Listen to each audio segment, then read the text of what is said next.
When most of us think about an application like this Microsoft 365 application on the OneLogin dashboard, we tend to think of it as just one thing. If I click this tile, it will launch Microsoft 365 in a new browser tab. And from there I can do things like edit a document or check my email. But behind the scenes, this application actually represents a number of different things. First of all, there's a OneLogin account and the assignment of the application to the user's Launchpad. Since the SSO and MFA Access Management platform offers the first layer of security for your organization, it's critical to govern what applications users have access to, so your access management portal must be included in your security plan.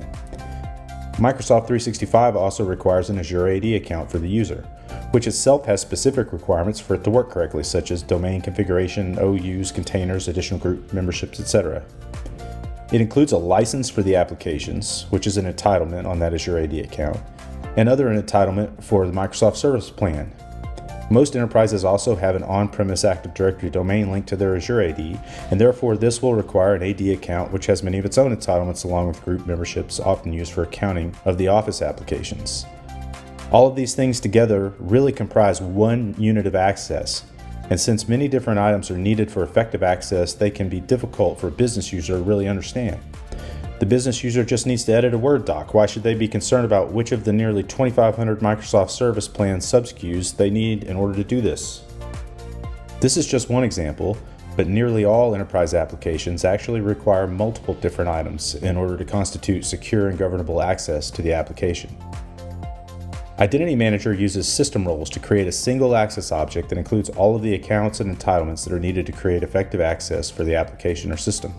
And with the application governance feature, Identity Manager enables business users as well as IT admins to manage applications and their system role assignment, including publishing them to the IT shop so users can request them. This relieves the IT organization of some of the burden of managing applications, since department managers and team leaders can directly add applications they need. When a user is assigned access to this application, such as with an access request, they only have to know about the one application, which makes sense to them as a business user. Identity Manager will effectively enable all of the required access, accounts, entitlements, or other items that are needed in order for this application to work. And these team leaders can also add the application to their department's business roles, which helps them organically grow your role-based access without any burden on the IT organization, besides approving the changes. When an access review is done, the manager doing the review doesn't have to know the technical details of all the elements that make up access to this application, but can approve or reject it based on the whole application. Identity Manager will remediate access to all of the affected items.